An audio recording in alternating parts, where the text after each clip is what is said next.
The following opinions are solely those of BoatTest.com and its test captain. Hi, I'm Captain John Wenz from BoatTest.com, and this is an all-new jet boat design from Chaparral, the Vortex 203. I'm going to conduct a detailed performance and operational test to see what she has to offer. Let's start with hull design. Her hull has multiple lifting strakes, 2 reverse chines which knock down spray both before planing and once up on plane. Because the 203 Vortex is a jet boat, Chaparral wanted to ensure it was as maneuverable as possible at low speed. That's why they selected an engine package that also comes with a large vented reverse bucket. There is also docking mode, which reduces the RPM and power settings when maneuvering in close quarters in a marina. At the helm, the captain gets a seat that's adjustable fore and aft, swivels, and includes a flip-up bolster. The wheel is mounted on a tilt base. So let's fire up the 203 and see how she performs. Upon startup, the LCD gauges come alive with the self-diagnostic data, and all the information is selectable.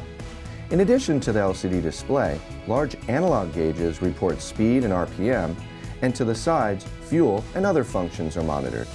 The whole panel is backlit and dimmable. As soon as we backed off the trailer, we were immediately impressed with the low-speed handling. She was easily as maneuverable as a stern drive, and the only learning curve is the fact that when you're going backwards, the steering inputs are reversed. The 203 has a length overall of 20 feet 3 inches, a beam of 8 feet, and a draft of only 13 inches. With an empty weight of 2,500 pounds, 80% fuel and 2 people on board, we had an estimated test weight of 2,925 pounds. With the 250 horsepower, 1.5-liter supercharged catalyzed Rotax engine powering our test boat, we reached a top speed of 44 miles per hour at 8,000 RPM. At that speed, our fuel burn topped out at 18 gallons per hour. Best cruise came in just around 6,000 RPM and 25.6 miles per hour. Now the fuel was being burned at 7 gallons per hour, giving us a range of 115 statute miles while still holding back a 10% reserve. We took 4.2 seconds to reach planing speed and accelerated to 30 miles per hour in 7.7 seconds. The 203 engine package also comes with what BRP calls ITC for Intelligent Throttle Control.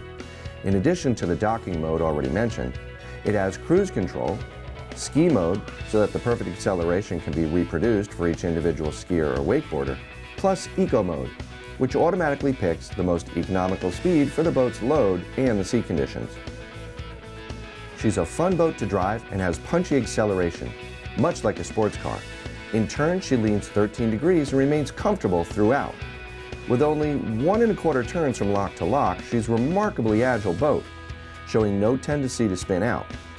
She's a light boat and therefore hops over the wakes rather than slicing through them, and spray stays well off to the sides because of the double chines keeping the ride dry. She also is a fun boat to catch air on. Returning to the dock, we were able to get a feel for how she handles at low speed with multiple approaches. There's always thrust coming out of the nozzle, so even in neutral, I was able to steer the stern and basically control the slide up to the dock. The trick is to move slowly and turn the wheel in the opposite direction when in reverse. All in all, this was an exciting boat to operate, and with a few minutes getting through the learning curve around the dock, she proved to be easily maneuverable at both high and low speed. So that's a detailed look at the performance and operation of the Vortex 203 from Chaparral. For BoatTest.com, I'm Captain John Wenz.